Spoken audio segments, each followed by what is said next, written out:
Good morning बच्चों। अभी कुछ देर में सारे स्टूडेंट जुड़ जाएं, फिर अपन क्लास शुरू करेंगे।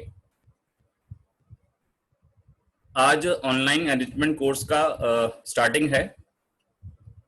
इस कोर्स में लगभग 27 लेक्चर मिलेंगे अपन को फिजिक्स के लिए। इसी तरह से सारे विषयों के लिए मिलेंगे और लगभग एग्जाम के, आपका जो नीट एग्जाम है उसके एक हफ्ते पहले अपन इस कोर्स को फिनिश कर देंगे।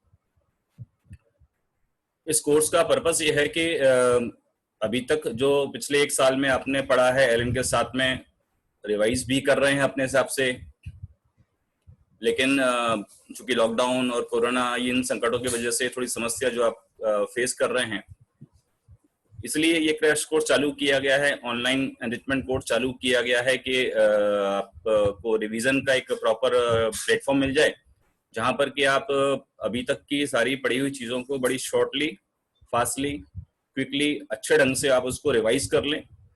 और शॉर्ट नोट्स भी आपको हम यहाँ पर डिस्प्ले करेंगे। कुछ लेक्चर खत्म होने के बाद में ही आपके ग्रुप पर, कंसर्निंग ग्रुप पर आपको वो मटेरियल पीडीएफ फॉर्म में मिल जाएगा और एक आपको क्वेश्चन शीट भी मिलेगी। उसका उद्देश्य रहेगा कि ताकि आप अगर उस पर्टिकुलर चैप्टर पर बेस्ड क्वेश्चन शीट सॉल्व कर लेते हैं तो एक आपका क्विक रिवीजन हो जाता है। क्लासेस का पैटर्न कुछ ऐसा होगा कि एक दिन फिजिक्स केमिस्ट्री की,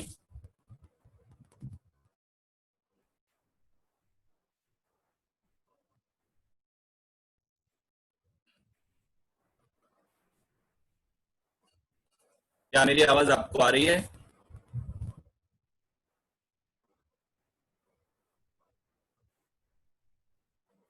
ओके। एक दिन क्लास, जैसे आज का दिन है आपके बैच के लिए तो फिजिक्स केमिस्ट्री का दिन है, तो आपकी क्लास आज फिजिक्स केमिस्ट्री की होगी और कल के दिन आपकी जूलॉजी बॉटनी क्लास होगी। इस तरह से क्लास का शेड्यूल काम करेगा।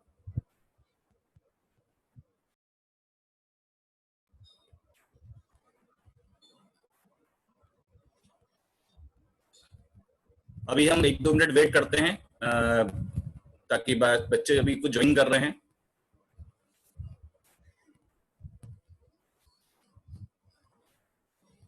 काफी स्टूडेंट्स अभी एंटर कर रहे हैं, तो सारे स्टूडेंट्स एंटर कर लें एक बार, फिर अपन क्लास का स्टार्ट करते हैं।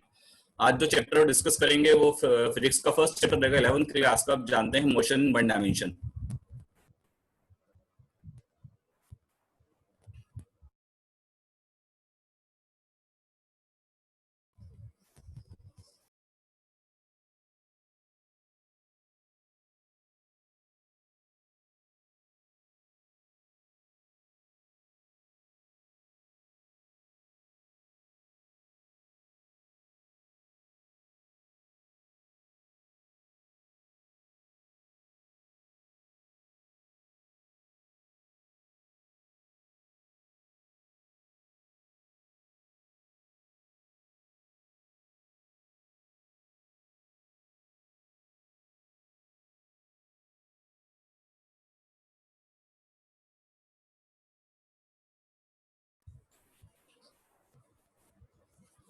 वो हेडफोन का इस्तेमाल करें तो ज्यादा बेटर साउंड सुनाई पड़ेगा।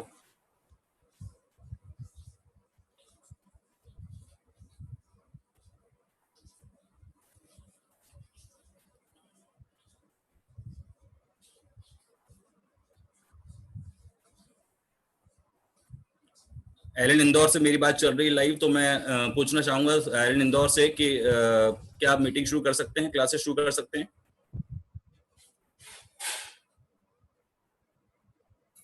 हालांकि अभी भी बच्चे ज्वाइन कर रहे हैं।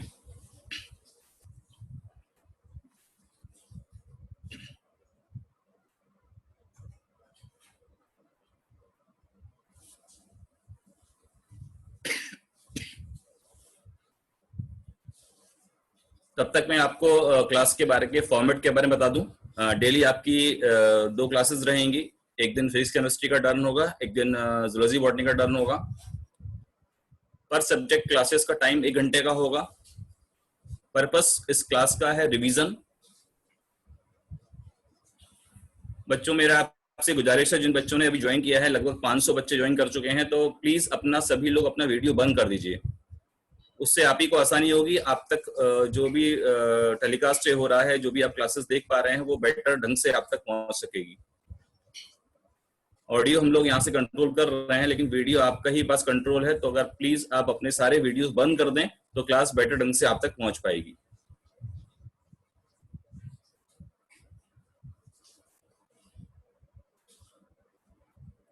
मैं क्लास के पर्पस की बात कर रहा था। इसका उद्देश्य है कि आप अभी तक जो भी आपने पढ़ाई की है, आखिरी समय पर, आखिरी बचे लगभग 2 महीने और 1 हफ्ता लगभग जो बचा हुआ है, उसमें आप बेटर ढंग से रिवीजन कर सकें और सारी चीजों को रिफ्रेश कर लें, ताकि आखिरी समय की पढ़ाई बहुत अच्छे ढंग से हो सके। इसलिए क्रैश कोर्स या ऑनलाइन एनरिचमेंट कोर्स हमने चालू किया है, तो प्लीज इस पर फोकस कीजिए और सीरियसली, मतलब इसको गंभीरता से आप लेंगे तो सारे टीचर्स जो इस कोर्स को आपके सामने रखेंगे वो बहुत मेहनत कर रहे हैं, एक एक चैप्टर पर काफी मेहनत करके शॉर्ट नोट्स हैं, क्लास नोट्स हैं और वर्कशीट आपके लिए बना रहे हैं। तो अगर आप उसको फॉलो करते हैं तो आपको काफी फायदा होगा। पीडीएफ फॉर्म में कंटेंट आपको मिल जाएगा, क्वेश्चन पेपर मिल जाएंगे, और अगर संभव हुआ तो आपको इस लेक्चर की वीडियो रिकॉर्डिंग भी मिल जाएगी, ताकि आप उसको रिवाइज कर सकते हैं। 27 लेक्चर, लगभग 30 लेक्चर मान लीजिए, उस लेक्चर में आपका पूरा रिवीजन हो जाएगा बहुत अच्छे से। तो प्लीज इस क्लासेस को सीरियसली अटेंड कीजिए। केवल जूम क्लासेस है, लाइटली लेकर उसको अपन आगे ना बढ़े।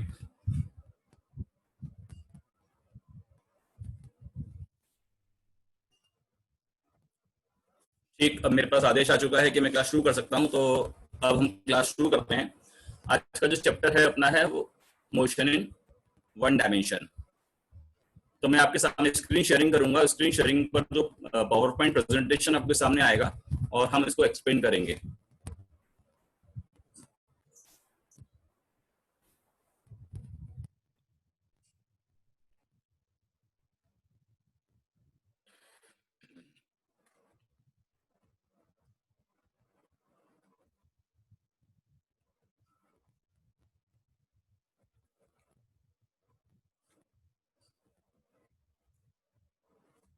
शुरू करते हैं।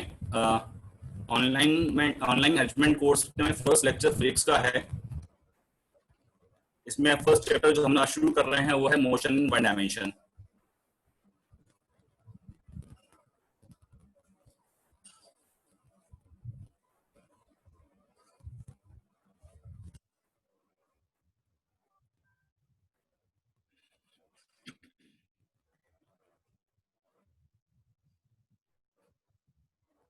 तो बच्चों, तो पहला इस चैप्टर का पॉइंट होता है, वो होता है बड़ा इंपॉर्टेंट पॉइंट है, डिस्टेंस एंड डिस्प्लेसमेंट।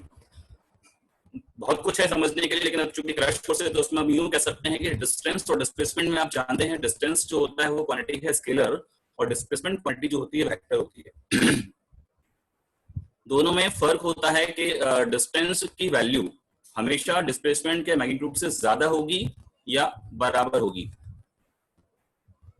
एक क्वांटिटी वेक्टर है, एक क्वांटिटी स्केलर है, दोनों की डायमेंशन सेम है, दोनों के यूनिट सेम है। तो this is the basic about distance and displacement. ये वेक्टर फॉर्मूला है जो आप जानते हैं। अगर 2 पॉइंट्स मेरे को दे रखे हैं स्पेस में, उनके कोऑर्डिनेट्स हैं x1 y1 z1 first point, and second point is x2 y2 z2। तो अगर मुझे उन 2 पॉइंट्स के बीच का डिस्प्लेसमेंट निकालना है तो डेल्टा आर वेक्टर, जो r2 वेक्टर में से r1 वेक्टर को सब्ट्रैक्ट करने से आप पाएंगे, वो यहाँ पर मेंशन किया हुआ है, आप देख सकते हैं। Delta R is equal to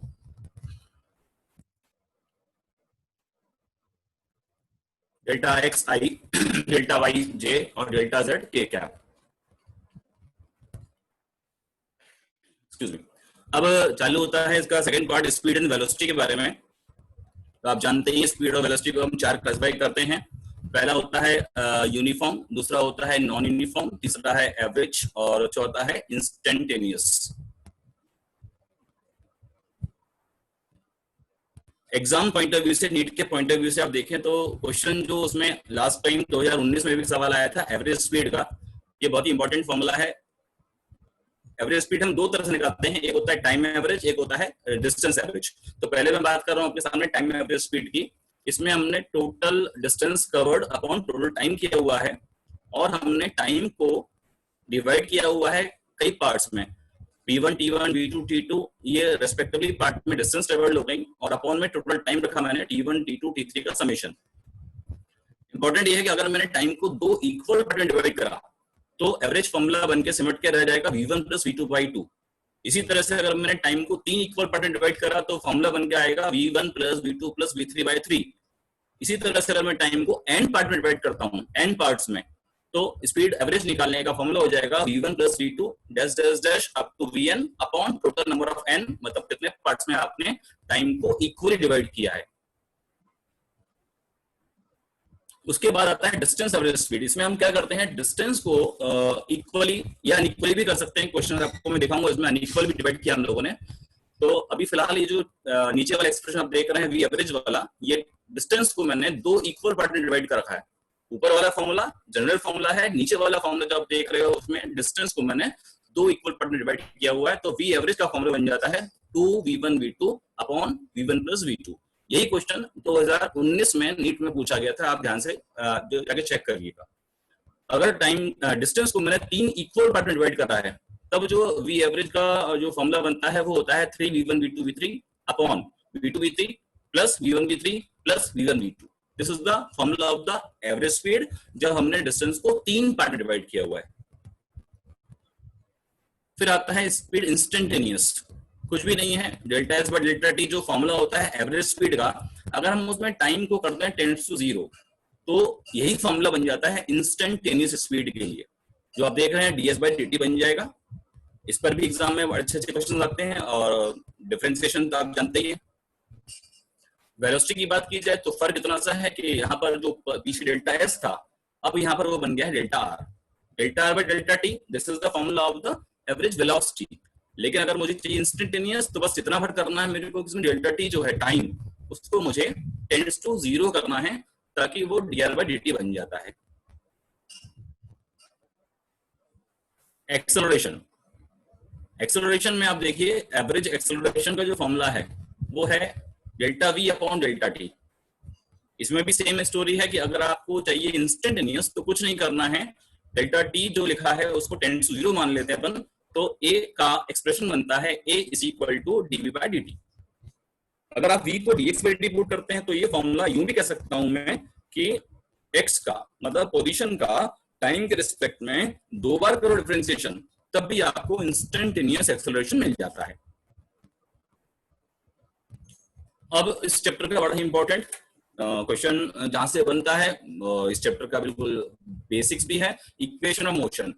कुछ नया नहीं है, सब जानते हैं, लेकिन मैंने यहाँ पर दो तरह से आपके सामने रखा है। एक तरीका है जो आप स्केलर फॉर्म इस्तेमाल करते हैं और सेकंड है इसका वेक्टर फॉर्म। फर्स्ट इक्वेशन आप जानते हैं v बराबर u प्लस एटी, सेकंड जानते हैं s is equal to ut plus half a t square, third है v square is equal to u square plus 2s, या यहाँ ऐसा मेंशन हुआ है कि v square minus u square is equal to 2s। Number 4 पर जो आप फॉर्मूला देख रहे हो वो है nth सेकंड में पार्टिकल कितना डिस्टेंस ट्रेवल करता है। और एक इंपॉर्टेंट पॉइंट ये है कि सारे के सारे फॉर्मूले याद रखिए, सारे के सारे फॉर्मूले एक्सेलरेशन कांस्टेंट होने के लिए बनाए गए हैं। अगर एक्सेलरेशन वेरिएबल होगा तो इस स्लाइड के लास्ट में जब ये चैप्टर फिनिश हो रहा होगा उसमें आप देखेंगे कि उसके लिए भी कंडीशंस, उसके लिए भी मेथड्स होते हैं। बट ये फॉर्मूले जब इस्तेमाल करते हैं तो यकीन मानिए या आप जानते हैं कि ये एक्सेलरेशन कांस्टेंट के लिए बनाए गए हैं। एस निकालने का सेकंड फॉर्मूला जो आप देख रहे हैं UT plus half a t square, उसको हम नंबर 4 पर जो आप देख रहे हैं ये वाला expression s is equal to v average into t, आप उससे भी समझ सकते हैं। तो s निकालने के कई सारे फॉर्मूले हो गए हैं आपके सामने, एक ये फॉर्मूला ही बड़ा काम का बनता है।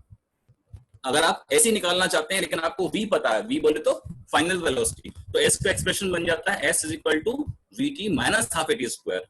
ये वही एक्सप्रेशन है जो ऊपर लिखा हुआ s is equal to u t plus half a t square. फर्क ये है कि मैंने वहां पर u की बजाय चूंकि यहाँ v पुट करा है तो एक्सप्रेशन जो है वो आपका s is equal to v t minus half a t square दिखाई पड़ रहा है।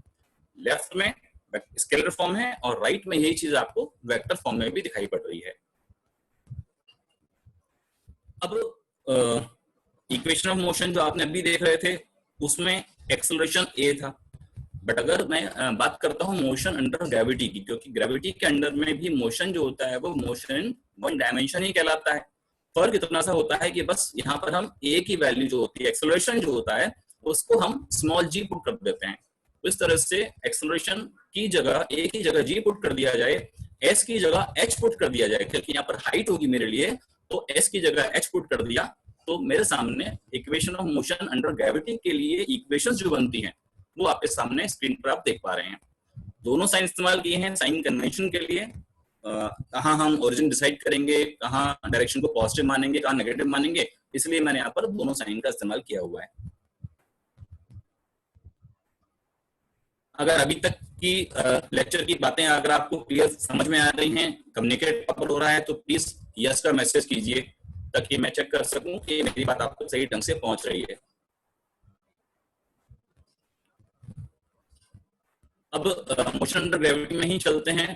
तो स्पेशल केस होता है, इनका अपन खास जिक्र करते हैं कि अगर हम बॉडी को किसी हाइट से ड्रॉप करते हैं, बॉडी को किसी हाइट से अगर ड्रॉप किया जाए तो उसको ग्राउंड तक पहुंचने में कितना टाइम लगेगा, और वेलोसिटी और उसकी लोएस्ट पॉइंट पर जब होगी तो वो क्या होगी।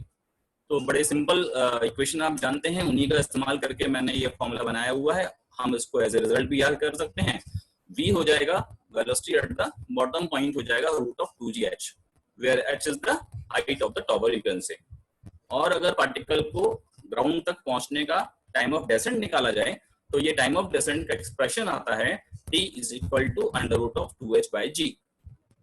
ये तो हम मान के चल रहे हैं, ऑब्वियस बात है कि जब तक क्वेश्चन में जिक्र ना हो तो हम यहाँ पर एक्सेलरेशन जो है वो अंडर ग्रेविटी ही काउंट कर रहे हैं। हम इसके अलावा air resistance, friction, air drag इत्यादि हम किसी की बात नहीं कर रहे हैं।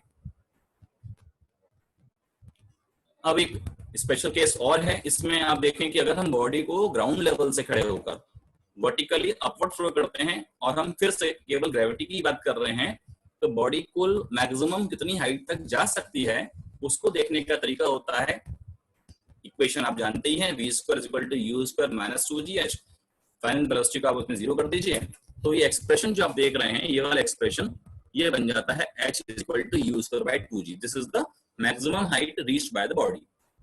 सिमिलरली अगर हम बॉडी के ऊपर जाने का टाइम, जिसको हम बोलते हैं टाइम ऑफ एसेंट, और बॉडी के नीचे आने का टाइम, जिसको बोलते हैं टाइम ऑफ डेसेंट, अगर वो निकाला जाए तो अलग अलग दोनों को देखें तो वो आता है t is equal to u by g। और अगर दोनों को कंबाइंड अगर मैं कह देता हूं तो वो मुझे सुनाई पड़ेगा कैपिटल T, और capital T is the time of flight. कुछ नहीं कर रहा है, u बाय g को ही मैंने दो बार जोड़ दिया, ये 2 से मल्टीप्लाई कर दिया है, तो ये 2u by g is the expression for the time of flight. अब यहाँ पर एक स्पेशल चीज है कि अगर हम एयर रेजिस्टेंस को भी अगर कंसिडरेशन में लें तो फिर टाइम ऑफ एसेंट और टाइम ऑफ डेसेंट दोनों में फर्क पड़ता है। तो उस केस में याद रखिए टाइम ऑफ एसेंट जो है वो कम होता है और टाइम ऑफ डेसेंट जो होता है वो ज्यादा होता है। दोनों के एक्सप्रेशंस आप चाहें तो t1 is equal to u upon g plus से होता है, और t2 की वैल्यू देख रही है वो अपन को u upon under root of g plus से इंटू g माइनस से। यहाँ एक का तात्पर्य, एक का मतलब मैंने समझा है retardation due to air resistance. तो ये चीज बड़ी इंपॉर्टेंट है, अगर हम एक्सेलरेशन एयर रेजिस्टेंस की बात भी इसमें जोड़ लेते हैं तो मोशन अंडर ग्रेविटी के अंदर में। अब आता है पोजीशन टाइम ग्राफ। आपने पढ़ा होगा पोजीशन टाइम ग्राफ हम बनाते हैं वाई एक्सेस पर पोजीशन को, और टाइम हमने ड्रॉ किया यहाँ पर एक्स एक्सेस पर, और वो पोजीशन हम देख रहे हैं यहाँ पर वाई एक्सेस पर। अगर हम इस ग्राफ का स्लोप निकालते हैं, स्लोप, तो इस स्लोप से मुझे मिलता है velocity of the particle, instantaneous velocity, इसको हम जानते हैं। तो इसमें अगर मैं बारीक बारीक बात करता हूं, अच्छा इंपॉर्टेंट इसमें यह है कि थीटा जो एंगल है वो एंगल हमने टाइम एक्सिस से नापा हुआ है। अगर हम एक्सिस को शिफ्ट कर दें, मान लो टाइम को हम पहुंचा दें वाई एक्सिस पर और एंगल हम नापते हैं पोजीशन एक्सिस से, तो फिर आपको एंगल 90 माइनस थीटा करना पड़ेगा। तो चूंकि मैंने यहाँ पर स्टैंडर्ड जनरली जो होता है वही लेके चल रहा हूं मैं, तो यहाँ पर कोई गड़बड़ नहीं है, v is equal to tan theta ही हो रहेगा। अब आप देखें स्पेशल ग्राफ, इसके भीतर में अगर एक एक के बारे में देखा जाए तो पहला ग्राफ जो बना हुआ है वो है ऐसा ग्राफ जो कि टाइम एक्सिस के पैरेलल लाइन दिखाई पड़ रहा है, और साफ दिख रहा है कि यहाँ पर थीटा की वैल्यू 0 है, क्योंकि आप एंगल एक्स एक्सिस से मतलब टाइम एक्सिस इसका 0 देख पा रहे हैं।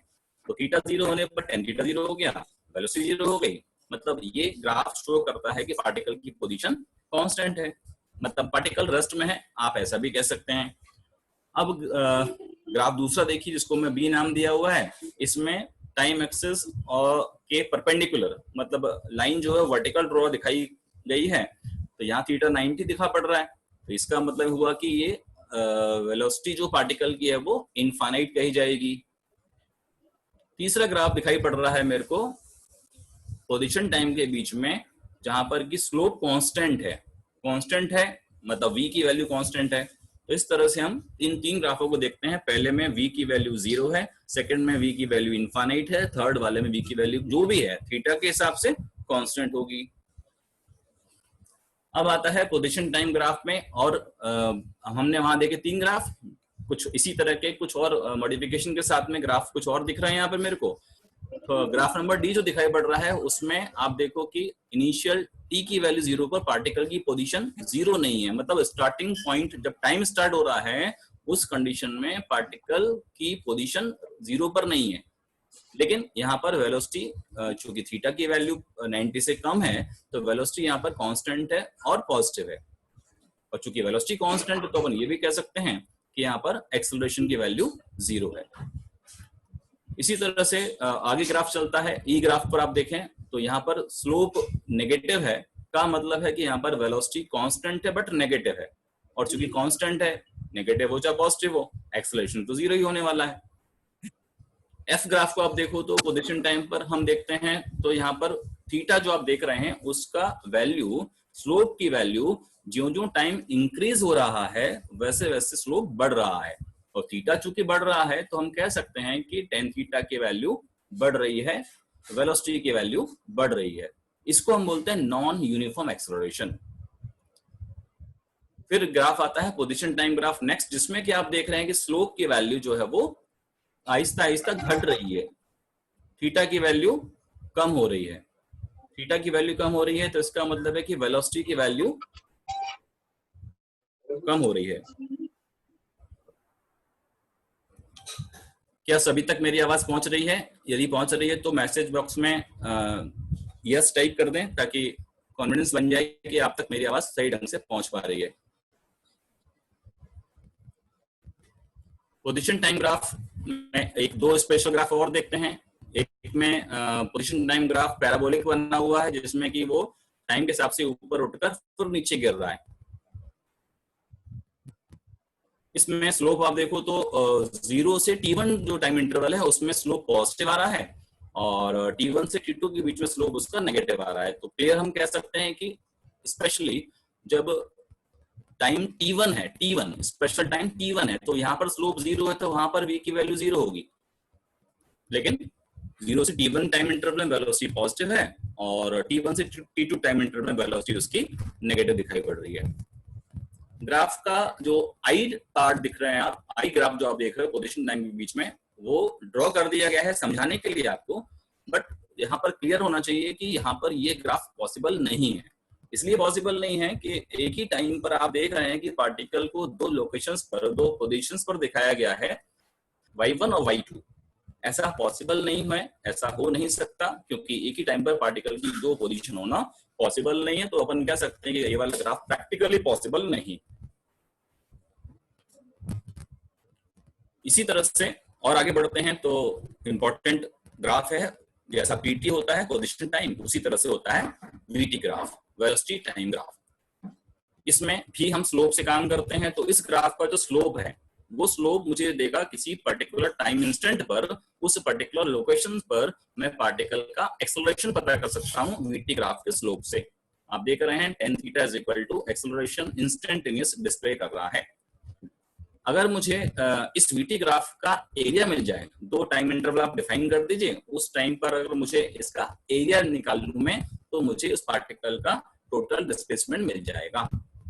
इसी तरह का क्वेश्चन अगर मैं और आगे जोड़ा जाए, थोड़ा बनाया जाए, तो एवरेज वेलोसिटी निकालने के लिए आपको टोटल डिस्प्लेसमेंट चाहिए, तो आपने पहले एरिया निकाल लिया वीटी ग्राफ से, और जितने टाइम इंटरवल की बात चल रही है उसे डिवाइड कर दीजिए आप, तो आपको एवरेज वेलोसिटी भी मिल सकती है। जैसा मैंने पीटी ग्राफ में डिफरेंट वेरिएशंस बनाए थे, उसी तरह से वीटी ग्राफ में भी आप देखिए कई तरह के वेरिएशंस यहाँ होते हैं। आप फर्स्ट ग्राफ देख रहे हैं जिसमें कि थीटा की वैल्यू 0 दिख रही है, क्योंकि थीटा 0 है और लेकिन वीटी ग्राफ है, ये ध्यान रखिएगा, ये ग्राफ वीटी ग्राफ है, तो थीटा 0 है का मतलब है टेन थीटा 0 आएगा, का मतलब है ए की वैल्यू 0 आएगी, ए 0 है लेकिन यहाँ पर चूंकि वी है तो वी की वैल्यू कांस्टेंट है। ग्राफ नंबर बी को देखिए आप, तो यहाँ पर थीटा की वैल्यू 90 है और वीटी ग्राफ है, थीटा 90 होने से एक्सेलरेशन 0 हुआ। हालांकि फिर वही बात है कि ये ग्राफ एक ही टाइम पर पार्टिकल की वेलोसिटी में बिना टाइम इंस्टेंट के बदले, बिना समय के बदले वेलोसिटी को वेरी करता बता रहा है, तो ग्राफ हम यहाँ पर कह सकते हैं कि प्रैक्टिकली ये वाला ग्राफ भी पॉसिबल नहीं होगा। ग्राफ नंबर सी पे आ जाते हैं, तो ये बड़ा सिंपल ग्राफ है, स्लोप कांस्टेंट है और स्लोप कांस्टेंट है का मतलब है कि एक्सेलरेशन इसमें कांस्टेंट होगा। सी और डी में कोई फर्क नहीं है, फर्क इतना सा है कि सी ग्राफ में टाइम 0 पर पार्टिकल की वेलोसिटी 0 है, जबकि उसके नेक्स्ट ग्राफ में आप देख रहे हो कि स्लोप कांस्टेंट है, वेलोसिटी पॉजिटिव से शुरू हो रही है इनिशियली और एक्सेलरेशन भी इसमें पॉजिटिव दिखाई पड़ रहा है। नेक्स्ट ग्राफ आप देख रहे हैं, ये वाले ग्राफ की बात कर रहा हूं मैं। इस ग्राफ में आप देखो तो वीटी ग्राफ का स्लोप जो है वो कांस्टेंट है और स्लोप पॉजिटिव भी है, तो हम कह सकते हैं कि यहाँ पर एक्सेलरेशन पॉजिटिव है, बट इनिशियल वेलोसिटी जो इसके पहले के ग्राफ में आप देख रहे थे पॉजिटिव से शुरू हो रही थी, अब यहाँ पर आके वो चूंकि नीचे आप देख रहे हैं कि ये शुरुआत नेगेटिव से हो रही है। इतना फर्क है ग्राफ नंबर डी और ई में। एफ ग्राफ आप देखिए तो इसमें स्लोप नेगेटिव है, तो हम कह सकते हैं यहाँ पर ए नेगेटिव होगा। जी ग्राफ में आप देखिए तो वीटी ग्राफ का स्लोप कॉन्स्टेंटली इंक्रीज हो रहा है। इंक्रीज होने का मतलब क्या हुआ कि एक्सेलरेशन की वैल्यू समय के रिस्पेक्ट में बढ़ती जा रही है, मतलब एक्सेलरेशन भी बढ़ रहा है, वेलोसिटी तो बढ़ी रही है लेकिन वेलोसिटी के बढ़ने का रेट, एक्सेलरेशन जिसको बोलते हैं, वो भी टाइम के रिस्पेक्ट में इसमें इंक्रीज हो रहा है। इसके बाद वाला ग्राफ आप देखो जिसका नाम है एच ग्राफ बोला गया है उसको, इसमें आप देखो तो वीटी ग्राफ है, वेलोसिटी बढ़ रही है लेकिन वेलोसिटी के बढ़ने का रेट जिसको कि हम बोलते हैं एक्सेलरेशन है, ध्यान देना रिटार्डेशन नहीं है, एक्सेलरेशन है, बट एक्सेलरेशन की वैल्यू भी टाइम के रिस्पेक्ट में डिक्रीज होना बताया गया है। फॉर एग्जांपल स्कूटर अगर जा रहा है मान लीजिए 50 मीटर पर सेकंड स्क्वायर के एक्सेलरेशन से, बाद में एक्सेलरेशन उसमें रहे लेकिन वो मान लो 40 मीटर पर सेकंड स्क्वायर हो जाए, तो है तो एक्सेलरेशन, नेगेटिव तो नहीं बोल सकता मैं उसको, लेकिन बॉडी का एक्सेलरेट होना कम रेट से हो रहा है, ऐसा मैं कह सकता हूं। तो ये ग्राफ जो एच है उस तरह की बात को शो करता है। लास्ट जो पॉइंट है वीटी ग्राफ में जो आप ग्राफ देख रहे हैं ये वाला, इस ग्राफ में आप देखो तो इस ग्राफ में एरिया के बारे में बताया गया, जिसकी चर्चा मैं पहले कर चुका था कि अगर आप इस वीटी ग्राफ का एरिया निकालें, और चूंकि यहाँ पर 3 एरियाज बन रहे हैं, कुछ अप साइड है कुछ डाउन साइड है, तो मैं सारे एरियाज का मैग्नीट्यूड अगर मैं जोड़ देता हूँ, मैग्नीट्यूड अंडरलाइन मैग्नीट्यूड जोड़ रहा हूं मैं ना, तो यहाँ पर उनका मुझको सबका जोड़ किया जाए सारे एरियाज का विद मैग्नीट्यूड, साइन की बात भूल जाऊं मैं, ध्यान रखिएगा, तो मुझे मिलेगा पार्टिकल का कुल कितना डिस्टेंस ट्रेवल्ड हुआ। और अगर मैं कहूं कि मुझे डिस्प्लेसमेंट निकालना है, तो डिस्प्लेसमेंट में आप देखो कि मैं साइन का ध्यान रखूंगा। देख रहे हैं कि A2 एरिया जो है वो नेगेटिव साइड में दिखाई पड़ रहा है, तो यहाँ पर मैंने यहाँ पर डिस्प्लेसमेंट में मैंने A1 minus A2 plus A3 किया हुआ है, तो इस तरह से ये क्लास टोटल डिस्प्लेसमेंट अपन को मिल रहा है, वो जो भी इस ग्राफ का एरिया आएगा उससे हम निकाल सकते हैं। आगे बात करते हैं मोशन अंडर ग्रेविटी। ये भी ग्राफ ही वाला पार्ट है, मोशन अंडर ग्रेविटी की इक्वेशंस आप ऑलरेडी जान रहे थे, बट यहाँ पर अंडर ग्रेविटी बॉडी जब मूव करती है तो उसके ग्राफ में कैसे, क्योंकि इस पर बेस्ड क्वेश्चन आपको दिखाने वाला हूँ आपके की एग्जाम में बहुत बार पूछा गया है। पहला ग्राफ बना हुआ है, इसमें हम क्या कर रहे हैं, बॉडी को किसी हाइट से ड्रॉप कर रहे हैं, एच हाइट से, कैपिटल एच हाइट से, और मैंने यहाँ पर टाइम 0 माना हुआ है, स्टार्टिंग जब मैंने बॉडी को ड्रॉप किया हुआ है, और ओरिजिन मैंने माना हुआ है x इक्वल टू एच पर, बॉटम x इक्वल टू 0 पर है जहां बॉडी को गिरना है, लेकिन मैंने x इक्वल टू एच पर ओरिजिन बनाया हुआ, x इक्वल टू एच वहां से उस लोकेशन को बोल रहा हूं मैं जहां से मैं बॉडी को छोड़ रहा हूँ। तो आप देखिए इसमें डायरेक्शन का जो नोटेशन है, डायरेक्शन जो मैंने एज्यूम की है वो अपवर्ड को मैंने पॉजिटिव लिया हुआ है और डाउनवर्ड को नेगेटिव लिया हुआ है। एक बात बीच में और बोलना चाहूंगा सब बच्चों से कि प्लीज वो नोट ना करें इसको, क्योंकि नोट करा कर आया, मतलब पीडीएफ फॉर्म में ये सारे नोट्स आपको मिल जाएंगे आपके व्हाट्सएप ग्रुप पर। अभी केवल आप इसको अच्छे से समझ लीजिए ताकि आप क्वेश्चन शीट जो आपको मिले वो अच्छे से आप करके देख सकें। नोट्स भी है और जो वीडियो लेक्चर्स भी हैं वो भी आपको इजीली उपलब्ध हो जाएंगे, उसकी चिंता ना करें। केवल जो अभी कह रहा हूँ उस पर फोकस करें, उसको सुने, समझें और उसको रिलेट करें जो आपको स्क्रीन पर दिखाई पड़ रहा है। एक्सेलरेशन टाइम ग्राफ की बात की जाए तो यहाँ पर देखो आप, स्लोप बन रहा है 0, क्योंकि यहाँ पर एक्सेलरेशन g के बराबर है और चूंकि कांस्टेंट है इसलिए मैंने आपको, और चूंकि डायरेक्शन नीचे की तरफ है तो नेगेटिव होगी, तो ये लाइन जो आपको दिखाई पड़ रही है 80 ग्राफ पर वो डाउन साइड में है, ओरिजिन के नीचे की तरफ है, -g के पैरेलल वो लाइन जा रही है, तो ये एक्सेलरेशन कांस्टेंट और नेगेटिव -g के बराबर है। अब अगर उसी कंडीशन में लेके चल रहा हूं मैं कि बॉडी को मैं किसी हाइट से ड्रॉप कर रहा हूं और जो एजम्पशंस मैंने मान रखे हैं उन्हीं को मैं फॉलो कर रहा हूं, सेकंड मतलब बी ग्राफ बनता है जब मैं वीटी ग्राफ बनाता हूं, वेलोसिटी टाइम ग्राफ बनाता हूं। तो आप देखो बॉडी जब नीचे की तरफ मूव कर रही है तो वेलोसिटी चूंकि नीचे की तरफ मूव कर रही है तो नेगेटिव में दिखाई पड़ेगी और वो आहिस्ता आहिस्ता टाइम के रिस्पेक्ट में बढ़ रही है। तो ग्राफ में इस वाले पार्ट को आप देखो, इस वाले पार्ट को, तो यहाँ पर ये दिख रहा है कि बॉडी का नीचे जाना, और जैसे ही बॉडी टकराकर लौट रही है तो उसका ग्राफ अब यहां से चालू हो गया, इस पॉइंट से चालू हो गया। इस तरह से आप देख रहे हैं कि ग्राफ वीटी ग्राफ आपके सामने बनकर जो मिलता है पूरी मोशन के लिए, बॉडी बार बार ऊपर नीचे आ रही है, जा रही है। कैपिटल टी टाइम बॉडी का टाइम ऑफ डेसेंट हुआ, कैपिटल टी फिर से टाइम ऑफ एसेंट हुआ, तो मतलब यहां से लेकर यहां तक जो टाइम इंटरवल है बॉडी का एक लोकेशन से जहां से मैंने इसको ड्रॉप किया था वहां तक लौट के आ गई 2t टाइम में। अब आप देखो ग्राफ नंबर जो 3 दिख रहा है वो कुछ नहीं है, वेलोसिटी टाइम ग्राफ जो था उसी का ही और मॉडिफाइड वर्जन है। इसमें स्पीड टाइम ग्राफ हमने दिखाया है, तो कुछ नहीं करना है, क्योंकि स्पीड नेगेटिव होती नहीं है।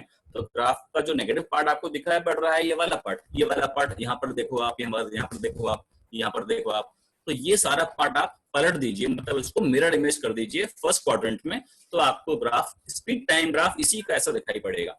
और ये पीछे के वर्षों में, पीछे के ईयर्स में AIEEE में भी और नीट में भी इस तरह के क्वेश्चंस पूछे गए, तो उस पर ध्यान से फोकस करिएगा। अब आई बात इसी में कि बॉडी को मैं किसी हाइट से ही ड्रॉप कर रहा हूँ, पोजीशन टाइम ग्राफ की, तो यहाँ पर ये इसमें चूंकि रिलेशन आप देखो तो पोजीशन का टाइम से आता है टी का स्क्वायर, तो बनेगा ग्राफ पैराबोला, और पैराबोला जब बनेगा तो उसका शेप कुछ यूं दिखाई पड़ेगा टाइम के रिस्पेक्ट में।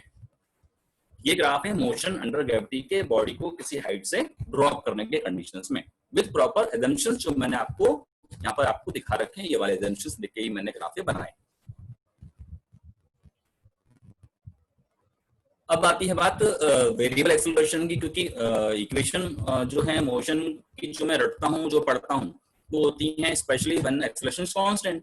अगर वो कांस्टेंट नहीं है, वो अगर वेरिएबल है, तो हम वेरिएबल एक्सेलरेशन के क्वेश्चन भी करते आने चाहिए, और एग्जाम में अक्सर वो क्वेश्चन भी पूछे जाते हैं।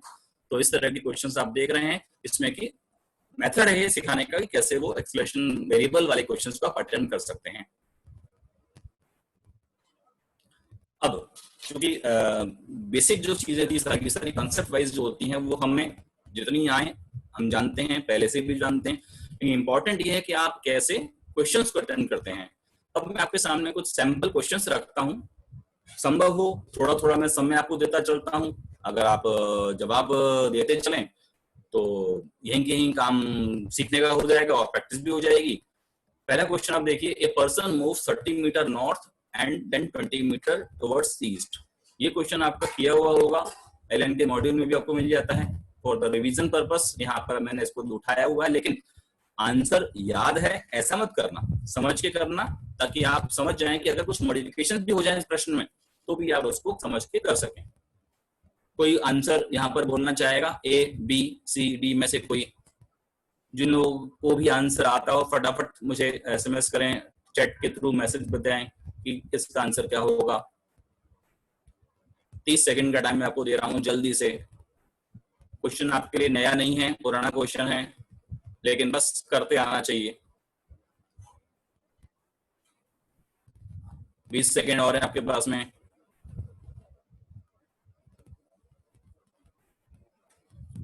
फटाफट आंसर दीजिए, फटाफट, ताकि मुझे भी लगे कि टू वे कम्युनिकेशन चल रहा है, वरना मैं अपनी बात कह रहा हूँ आप तक बात ना पहुंचे, आप रिस्पॉन्ड ना करें तो फिर अच्छा नहीं है। चलिए ये देखिए, इसमें क्या किया कि पार्टिकल को बोल रहा था पहले कि वो पार्टिकल जा रहा 30 मीटर नॉर्थ में, तो मैंने उसका पहला डिस्प्लेसमेंट लिखा 30 जे कैप। उसके बाद बोला उसने कि पार्टिकल का डिस्प्लेसमेंट 20 मीटर टुवर्ड्स ईस्ट है, तो मैंने उसको शो करा है सेकंड वाले में। आप देखिए 20 मीटर को 20 आई कैप से ए बी वेक्टर जो दिखाया गया है। उसके बाद बीसी वेक्टर आप देखो तो वो बीसी वेक्टर बोलता है थर्ड जो डिस्प्लेसमेंट है वो लिखा है 30√2 in south west direction. South west का मतलब होता है कि एग्जैक्ट वो 45 डिग्री एंगल पर जा रहा है। तो बीसी वेक्टर को लिखा मैंने 30√2 cos 45 आई कैप इन नेगेटिव डायरेक्शन, सिमिलरली 30√2 sin 45 इन माइनस डी डायरेक्शन। तो कुल मिला के थर्ड डिस्प्लेसमेंट जो बनता है मेरे सामने बन जाता है वो -30i -30 जे कैप। इन तीनों को कंबाइन कर दिया जाए तो आपका नेट वेक्टर जो बन जाता है, मुझसे पूछा नहीं है क्वेश्चन में कि वेक्टर फॉर्म में आंसर चाहिए, लेकिन वो आंसर जो आता है वो होता है -10i। कुछ नहीं करा मैंने, OA AB BC को वेक्टरली सम कर दिया, कुल मिला के -10i आ जाता है। और चूंकि मुझे प्रश्न में नहीं पूछा है कि वेक्टर फॉर्म में, मुझे ईस्ट वेस्ट में पूछा हुआ है, तो -10i का मतलब हो गया है आपका, इसमें आंसर है 10 मीटर अलोंग वेस्ट। तो आंसर इज सी। काफी लोगों ने आंसर सही कर लिया होगा, अच्छी बात है। अब आप दूसरा क्वेश्चन देखें प्लीज, इस क्वेश्चन को अटेंड करिए। एक कार है जो 2/5 डिस्टेंस ट्रेवल कर रही है v1 स्पीड से, और रिमेनिंग डिस्टेंस जो ट्रेवल कर रही है 3/5 part of the total distance, उसकी स्पीड दे रखी है मेरे को v2। और मेरे को टोटल जर्नी में, टोटल उसकी जर्नी में मुझे पता करना है कि उसकी एवरेज स्पीड क्या आएगी। ये भी फिर आपके पास समय है, तो प्लीज जितना जल्दी हो सके इस क्वेश्चन को अटेम्प्ट करिए और मुझे आंसर बताइए।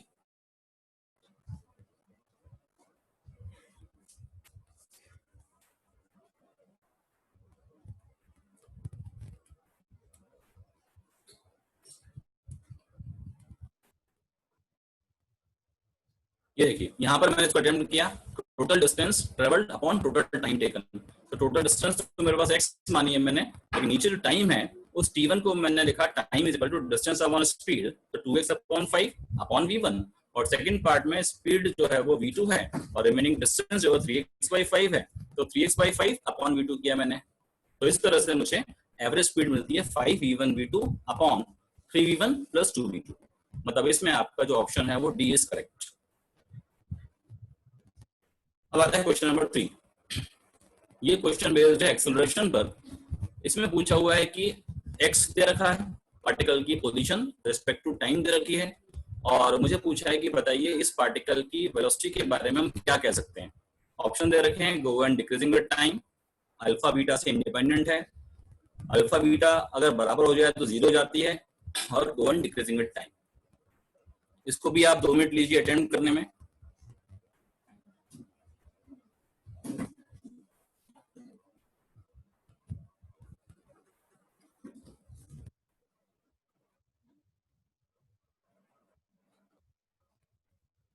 हो सकता है कि क्वेश्चन सारे आपके देखे हुए हों, लेकिन थोड़े बदलाव के साथ में आगे कुछ क्वेश्चन आने वाले हैं, उनमें आप बेटर ढंग से कर सकें, इसलिए प्रैक्टिस पर्पस के लिए अपन इसको यहाँ पर लेकर आ रहे हैं।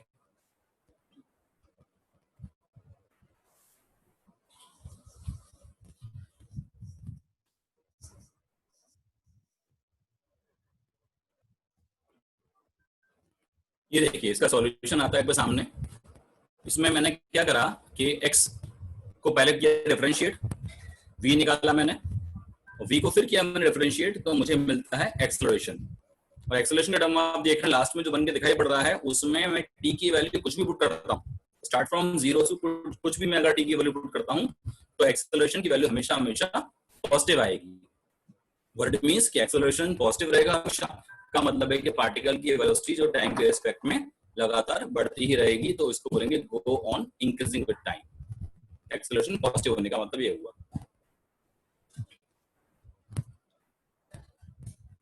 अब ये क्वेश्चन है equation of motion based question है, थोड़ा सा लेंदी क्वेश्चन है, 1 मिनट से आप कुछ ज्यादा समय लगा लें बशर्ते आपको आंसर इसका याद ना हो। तो प्लीज इसको अटेम्प्ट करिए। इसमें बोला गया है कि एक कार है, स्टार्ट होती है रेस्ट से और फाइनली भी रेस्ट पर आ जाती है। आप लास्ट में देखिए इट्स कम टू रेस्ट। फर्क ये है कि उसका जो रेट ऑफ एक्सेलरेशन है, मतलब एक्सेलरेशन है एफ है, वो फर्स्ट पार्ट में है, डिस्टेंस एस ट्रेवल करती है, उसके बाद में उसने जो स्पीड गेन कर ली है उसी स्पीड से वो टी टाइम तक मूव करती है, और उसके बाद में डेसिलेट होती है रेट एफ बाई 2 से, और फिर फाइनली आके स्टॉप हो जाती है। तो मुझे पूछा गया कि अगर टोटल डिस्टेंस ट्रेवल्ड, कुल डिस्टेंस ट्रेवल्ड जो है 15s के बराबर है, तो बताइए पार्टिकल का एस जो है, एस का रिलेशन टी से क्या आएगा। ये क्वेश्चन AIEEE में कुछ साल पहले पूछा गया था, नीट के पॉइंट ऑफ व्यू से इंपॉर्टेंट है, इसको अटेम्प्ट करके देखिए। पहले हिस्से में एक्सेलरेशन एफ है और लास्ट पार्ट में जो एक्सेलरेशन है वो एफ बाई 2 है। टोटल डिस्टेंस ट्रेवल्ड 15s है, फर्स्ट पार्ट में डिस्टेंस ट्रेवल्ड s है। जिसके पास आंसर आ गया हो प्लीज अपना आंसर चैट के थ्रू मुझ तक पहुंचाएं।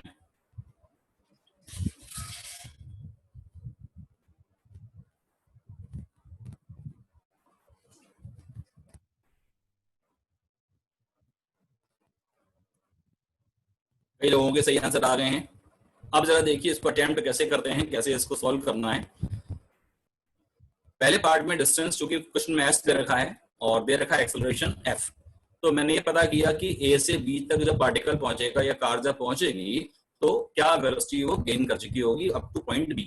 तो बी निकाला मैंने अंडर रूट ऑफ 2fs। अब आप देखो कि थर्ड पार्ट जो है, सेकंड पार्ट की बात बाद में करता हूं मैं, थर्ड पार्ट में आप देखो तो वहां पर जो दे रखा है अपन को रिटार्डेशन, वो दे रखा है f/2। वो जब f/2 दे रखा है तो यकीनन वहां पर जो डिस्टेंस ट्रेवल्ड होगा वो फर्स्ट पार्ट की तुलना में डबल होगा, मतलब वो 2s होगा। मतलब क्या हुआ, फर्स्ट पार्ट में डिस्टेंस s हो गया, लास्ट पार्ट में डिस्टेंस ट्रेवल्ड 2s हो गया, और क्वेश्चन बोलता है कि टोटल डिस्टेंस कितना ट्रेवल्ड है 15s। तो मैंने क्या करा, s और 2s, लास्ट वाला 2s और फर्स्ट वाला s, वो दोनों को जोड़कर मैंने ये पता कर लिया कि टोटल डिस्टेंस जो बीच वाला पार्ट है, मतलब जिसमें पार्टिकल कांस्टेंट स्पीड से चलता होगा, वो डिस्टेंस कितना होगा, तो वो मैंने निकाला है। यहां पर देखो आप, वो होगा 12s के बराबर। अब आते हैं सेकंड पार्ट तक, मतलब बी पॉइंट तक पार्टिकल पहुंचकर कितनी स्पीड गेन कर लेगा, वो हम पहले निकाल चुके हैं, v is equal to under root of 2fs। अब बीच वाले पार्ट का टाइम मुझे पता है, स्पीड मैंने पता कर ली है, तो अब स्पीड चूंकि कांस्टेंट है तो distance is equal to speed into time से आप लिंक करिए, इक्वेशन सेट करिए, तो finally you will get s is equal to 1/72 ft²। तो आप देखें आपका आंसर अगर ये आया था तो सही था, कुछ मिस्टेक थी तो आप उसको रेक्टिफाई करें, तो आंसर इज सी, राइट। चलिए आगे बढ़ते हैं।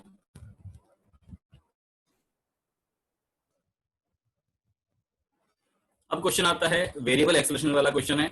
मैंने बोला था कि क्वेश्चन एक्सेलरेशन अगर कांस्टेंट है तो आपके पास इक्वेशन स्टैंडर्ड होती हैं जिनको आपको फॉलो करना चाहिए और करते भी हैं, लेकिन अगर एक्सेलरेशन वेरिएबल हुआ, जैसे यहाँ पर एक्सेलरेशन दे रखा है function of time a is equal to bt, और बोलता है कि पार्टिकल स्टार्ट होता है ओरिजिन से, उसकी इनिशियल वेलोसिटी है v0, तो मुझे पता करना है कि आफ्टर टाइम t पार्टिकल की क्या होगी वेलोसिटी, और इस टाइम में पार्टिकल कुल कितना डिस्टेंस ट्रेवल करेगा।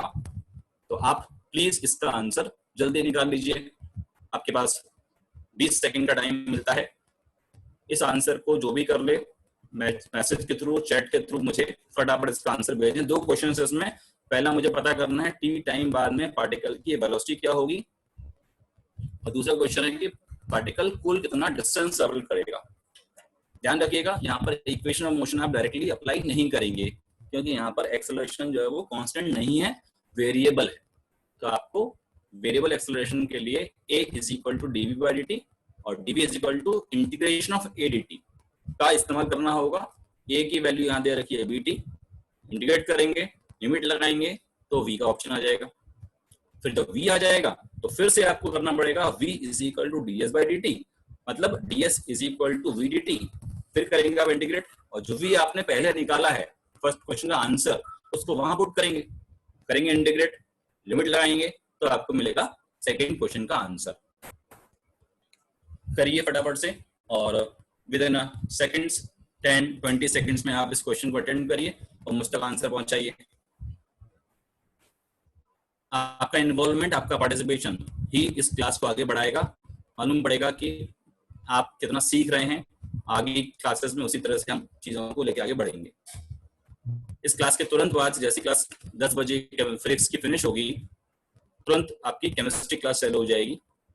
इसी तरह से कल का टाइम आपका रहेगा जूलॉजी बॉटनी के लिए, जिसमें आप 9 से 10 में आप जूलॉजी और 10 से 11 में आप बॉटनी पढ़ेंगे। चलिए मैं आंसर पर आता हूँ। ये देखिए तरीका काम करने का मैं आपको बता चुका था। फर्स्ट क्वेश्चन का आंसर है velocity after time t v is equal to v naught. V naught चूंकि क्वेश्चन में दे रखा है इनिशियल वी नॉट है, इसलिए वी नॉट है, अदरवाइज नहीं होती तो केवल दिखाई पड़ता आपको we T square by 2। Similarly S निकालने का तरीका है, जो v मैंने ऊपर निकाला हुआ है उसको फिट किया हुआ है, लिमिट लगाकर इंटीग्रेट किया मैंने, तो एस आ जाता है v naught t plus v t cube by 6। Okay, अभी तक के क्वेश्चंस जो भी आपके सामने 4-5 क्वेश्चंस दिए, आप मुझे नंबर में लिख के बताएं कि किसके कितने क्वेश्चन सही थे, किसके कितने क्वेश्चन सही थे। नंबर में मुझे लिख के मैसेज बॉक्स में, चैट बॉक्स में मुझे लिख के बताएं।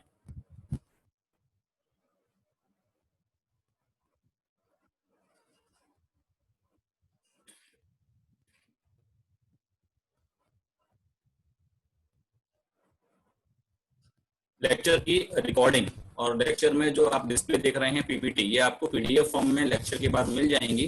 आप वहां से उनको रिवाइज भी कर सकते हैं और आपको एक क्वेश्चन शीट मिलेगी। उस क्वेश्चन शीट में लगभग 15 या 20 क्वेश्चन होंगे प्रैक्टिस करने के लिए।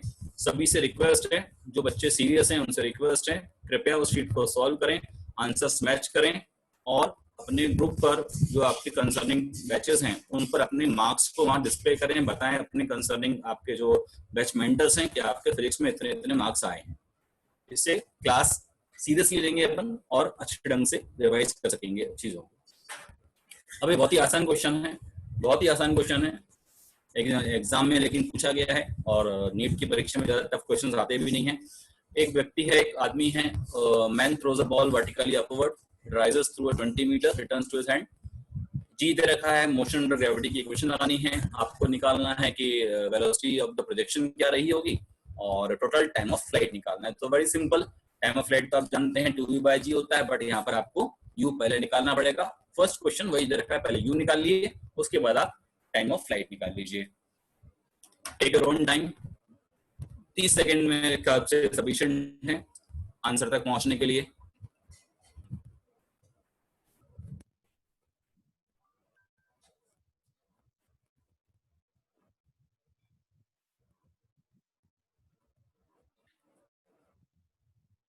जिसका आंसर आ गया है प्लीज मुझे टेक्स्ट में, चैट बॉक्स में आंसर को ए बी सी डी जो भी आपका आंसर है लिख के भेजिए, ताकि मैं चेक करूं कितने लोग फटाफट से अभी आंसर निकाल पाते हैं।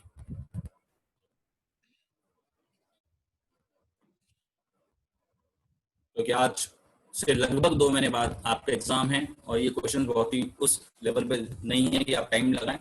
जल्दी से आंसर मुझे सेंड कीजिए। चलिए, मैक्सिमम आंसर आ चुके हैं और मैक्सिमम सही भी आ चुके हैं, तो मैं आंसर बताता हूँ। आंसर है आपका डी, 20 मीटर पर second is the velocity of projection, और एक्सक्यूज मी, और टाइम दे रखा है मुझको, टाइम ऑफ फ्लाइट मिलता है मेरे को 4 सेकेंड। जिसका आंसर सही आया वो अपने लिए क्लैप करे, अपने खुद के लिए क्लैप करे, और जिसका थोड़ा मिस्टेक हुआ नेक्स्ट क्वेश्चन के लिए फिर से ट्राई करे। क्वेश्चन है, ये ग्राफ पर बेस्ड है, ये भी टिपिकल क्वेश्चन है, आपका देखा हुआ क्वेश्चन होगा। वीटी ग्राफ दे रखा है, एरिया कुछ कवर्ड दे रखा है, मुझे निकालना है ratio of distance covered in the last 2 second का रेशियो निकालना है टोटल 7 सेकेंड में डिस्टेंस ट्रेवल्ड से। फटाफट से इस क्वेश्चन को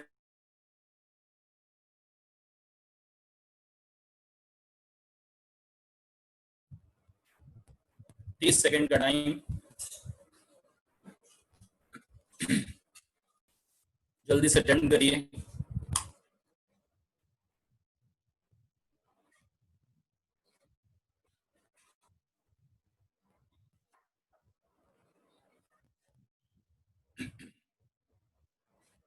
जिसका आंसर आ गया हो फटाफट से मुझे चैट बॉक्स में आंसर को ए बी सी डी जो दिख रहे हैं ऑप्शंस उसको लिख के मुझे भेजें।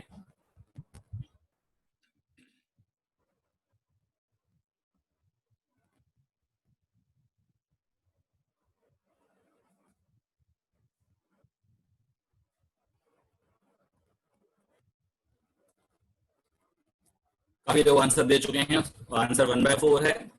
बहुत बढ़िया, सभी लोगों के आंसर, लगभग सभी लोगों के आंसर सही आ रहे हैं।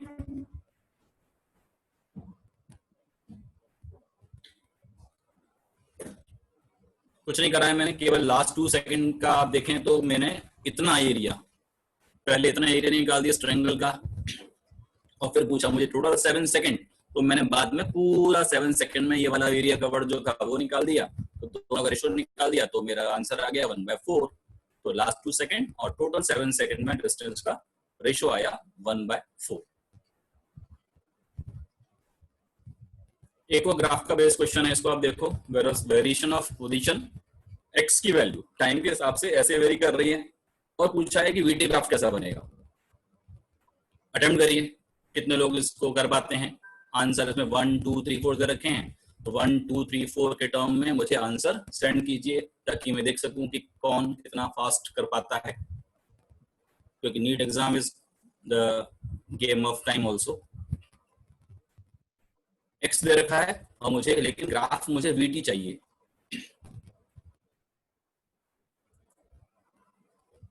फटाफट सोचिए और आंसर मुझे मैसेज करिए।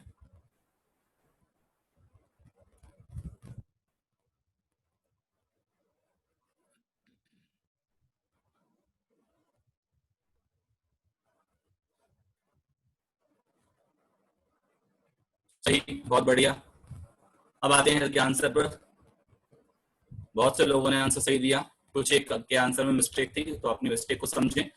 दरअसल करना क्या है, इसमें ग्राफ मेरे को इक्वेशन दे रखी है, और तो मुझे एक्स टी का फंक्शन दे रखा है, मुझे वी निकालना है।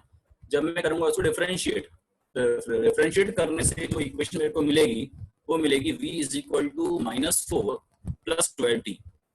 इसका मतलब ये हुआ कि ग्राफ ऐसा वीटी में बनेगा कि उसका जो स्लोप है, स्लोप जो कि t का मल्टीपल दिखाई पड़ रहा है 12, वो पॉजिटिव है, और इंटरसेप्ट चूंकि -4 आ रहा है, इक्वेशन के हिसाब से देखें तो y is equal to mx + c।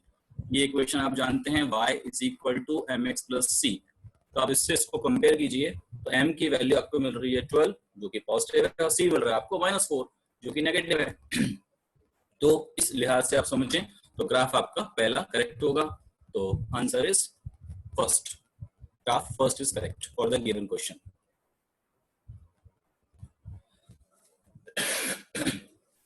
ये क्वेश्चन बड़ा इंपॉर्टेंट है मेरे हिसाब से, क्योंकि अक्सर एग्जाम में, नीट की परीक्षा में भी, और अब तो एम्स होना नहीं है, तो ये अक्सर एक क्वेश्चन पूछा जाता है कि कार है, उसकी इनिशियल स्पीड दे रखी है, और कांस्टेंट फोर्स हम लगाते हैं, तो उसकी स्पीड के अपोज में फोर्स जब काम करेगा तो वो कार रुक जाती है।